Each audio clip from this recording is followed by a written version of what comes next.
Boringizga havola etamiz.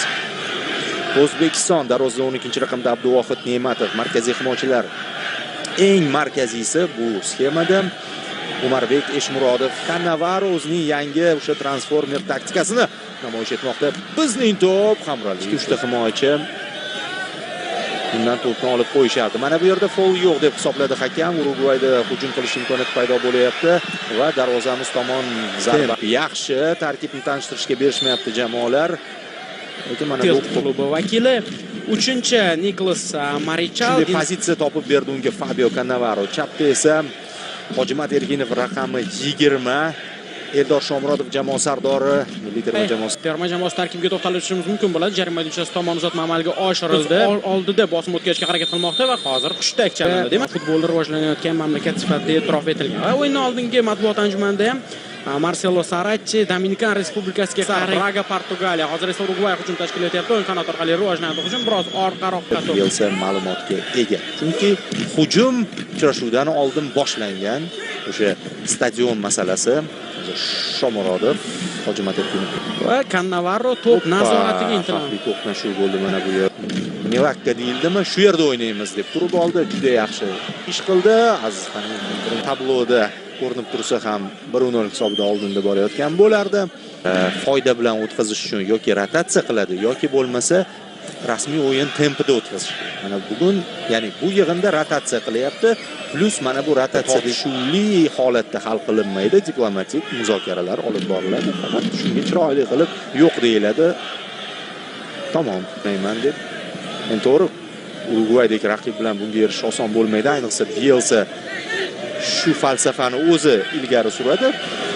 O'zining tuzatishlarini kirityapti. Har bir murabbiyning uslubi bo'ladi. Hozirdan bu yig'indan va hozircha 10 daqiqa ortda qoldi. Yomon taassurot qoldirmayapti futbolchilarimiz. Hozir Eldor Shomurodovda yaxshi imkoniyatga kelishi mumkin. Tayyorlab qo'ygan uy vazifasi bo'lgan hujum orqali gol urdi deb hozir ham shu narsani yigitlar amalga oshirishga urinib ko'rishdi. Mana shu oldingi chiziqda uzatma. Urugvayda yaxshi vaziyat yuzaga kelishi mumkin. Yaxshi. Alijonov zo'r o'ynadi. To'rt o'yinda esa faqat g'alaba qozonyapti. Hozir esa Urugvay hujum tashkil etayotgan bo'lishimiz kerak. Ichkariga uzatma amalga oshirildi. Yaxshi. To'p biroz uzoqlashdi, lekin to'laligicha hali xavf bartaraf etilgani yo'q. Yopish kerak va hujumni taxminan bir xil yo'nalishda tashkil etildi. Qanotdan uzatmalar. Mana bu ham aslida Urugvay to'pni yo'qotdi. Bizning futbolchilar qabul qilib olishdi. Alijonov fint ishlatishga harakat qilib ko'rdi. Yana shu narsani shaxsan men sezdimki, o'sha Cannavaro ko'paytirdi. Himoyachilar darhol keyin tuzalib yo'l-yo'lakay mana shu terma jamoada ham ancha jismonan tiklanib oldi. Pas uzoqlashtirdi, lekin to'laligicha emas. Ehtiyot bo'lish kerak. Sirtdan ko'ra dim 70 dan ortiq foiz namlik. Shomurodov Eldor Shomurodov bosim o'tkazishga harakat qildi. Shoma qochdimi? Qochdi. Ozgina to'pni to'xtatish xatoga yo'l qo'ydi. O'tkazdi Paragvay, Boliviya kabi jamoalarga yutqazib qo'ydi. Hozir Urugvayda imkoniyat, zarba yo'llandi. Muddat bu. Akmal Mazgavoy uzatma amalga oshirildi. Bu yerda Otabek Shukurov bor edi, lekin to'pga yetolmadi. Va bu yerda Hojimat Erkinov qochishga imkoniyati bor. Darvozabon birinchi bo'lib chiqib kelyapti bu to'pga. Urugvayning xavfli hujumi bo'lishi mumkin edi. Yaxshi fint ishlatdi, yaxshi pas berdi. Kombinatsiyaning davomi ham bor. Norchayev o'tdi. Darvoza bo'sh. Va gol! Gol! Va nihoyat yo'q afsof menimcha Norchayev bu yerda raqib yordamida aldab o'tdi darvozabonni. Taymning yarmidan o'tdik. Urugvayda navbatdagi hujum Nasrullayev yo'nalishni yopish kerak va yana bitta hujum, yana qanotdan uzatma, yana shu kombinatsiyani urugvayliklar amalga oshirishdi. Urilyapti. Tanlov bor, zaxirada tanlov bor. Botir Aliyev Yashev kurash olib bordi. Hamraliyev yordamga yetib keldi. Yana hech kim yo'q. Mana shu joyda Hamraliyev chiqib kelyapti. Yaxshi uzatma. Biroz to'p. G'aniyev kutyapti qanot ochilishini. Nasrullayev ochilib turgandi. Hozir Nasrullayevga imkoniyat. Tushunarli berdi, nima qilmoqchi bu. Asta-sekinlik bilan hujumlarimiz soni ham ortib boryapti. Xavflilashib ham boryapti. Yulduzli futbolchilardan iborat tanlov bor hujumda.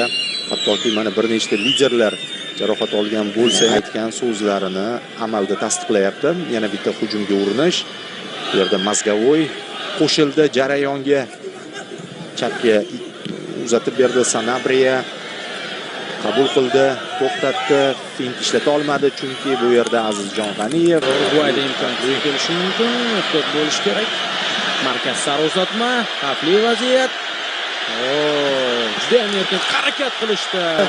Mana o'sha pas, mana hech kim qaytarmadi to'pni va u yog'iga keyin yumshoqqina uzatmadan so'ng tayyor markaz uchun jang, maydon markazini egallagan o'yinni boshqaradi degan edi bir aniqlik bor emas edi.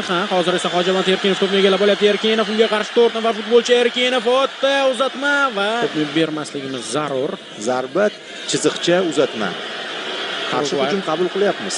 Qarshi hujum qabul qilyapmiz. Gol qabul qilmasak bo'ldi. Yaxshi.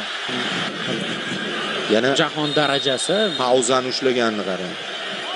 Kevin Yohan kuchaytirdi hujumni Urugvay. Oxirgi daqiqalarimiz biroz xavotirli o'tyapti. Qani himoyachilar birinchi to'p. Eng muhimi hozir Urugvayning qarshi hujumini to'xtatish. Bitta pas bilan maydon markazini kesib o'tishyapti raqiblarimiz. Mana endi chap qanotdan uzatma ichkariga va yaxshi. Markinov, Hojimat Erkinov to'p qoldi. Biroz aldashga kirishdi shu yerda ham. Lekin himoyada iloji boricha kamroq aldash kerak. Ammo baribir Erkinov raqiblarni xato qilish. Hisob hozircha 1-0. Va Urugvayning navbatdagi hujumi ehtiyot bo'lish kerak, imkoniyat bermaslik zarur. Zarba! Qo'shdi plus zaxiradan tushgan futbolchi ish berdi mana. Kurash boy berildi va zona ochildi. Zarba asosan o'sha Hojimat Erkinovning faolligi, Eldor Shomurodov pressing qilishi natijasida yuzaga kelgan hujumlarni eslab o'tishimiz mumkin. Standartlardan esa yetmay qoldi Hojiakbar Alijonov. Hojimat Erkinovning uzatmasidan so'ng to'pga yana Eldor pressing ostida qoldi. Unga qarshi qoida buzildi. Yana o'sha kayfiyat Muhammad Izzo Fikri Kamaro'zaman, boshqa kam unga qanotlarda Muhammad Farhan hamda Muhammad Saharuddin Ishaqlar. Alijonov, Trivella yana bir bor. Eldor Shomurodov qochib ketishi mumkin. To'pni to'xtatib oladimi va unga qarshi qo'yishdatilmadi. Jiyanov maydonga tushdi. Kimning o'rniga? Mana Otabek Shukurov va Sherzod Nasrullayevlar zaxiraga olingan. Ruslanbek Jiyanov va Azizbek Turg'unboyevlar o'yinga qo'shildi. Eldor Shomurodov hujumda. Yaxshi uzatma, xavfli vaziyat bo'lishi mumkin. Yaxshi o'ynay oladi. Parij Olimpiadasida ham mana shu jihati alohida e'tirof etilgan. Yaxshi hujum, lekin noaniq uzatma. Eldor Shomurodov Hojimat Erkinov to'pni yetkazib berdi. Urugvayda chap qanotga to'p yetkazildi. Xavfli vaziyat yaxshi. Ofsayd bor edi.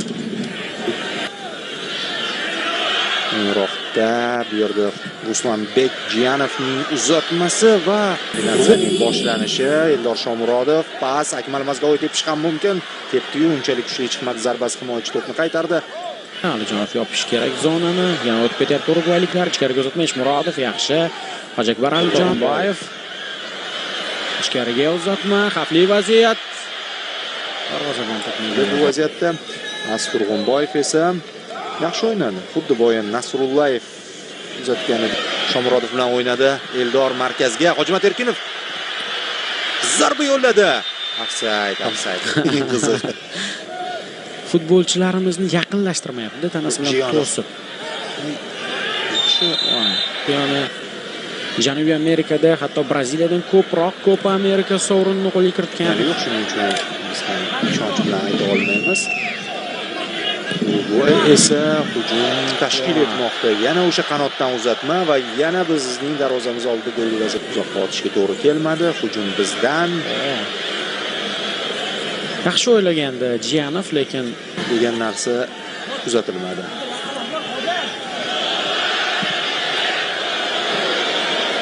Urugvayda imkoniyat, jarima chast tomon to'p yetkazildi. Xavfli vaziyat, zarba yaxshi, ham noaniq.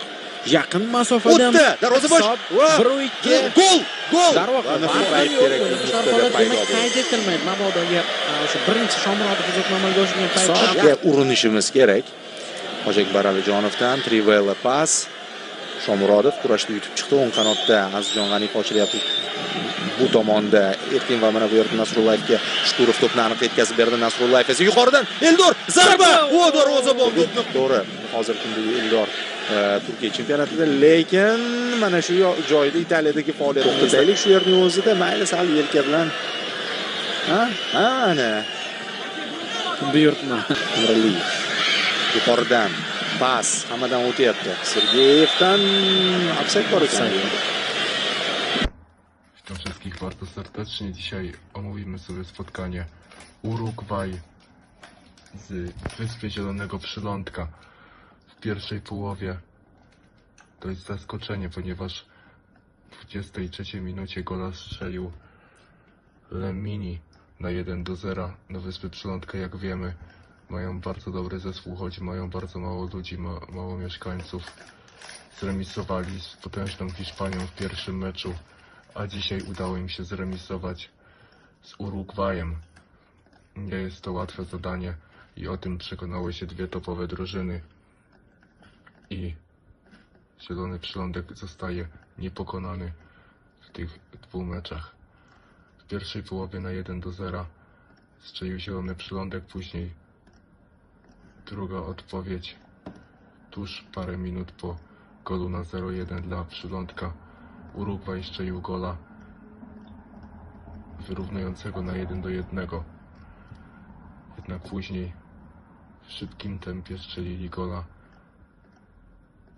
dającego im prowadzenie na 2-1 tuż przed przerwą, przed końcem pierwszej połowy.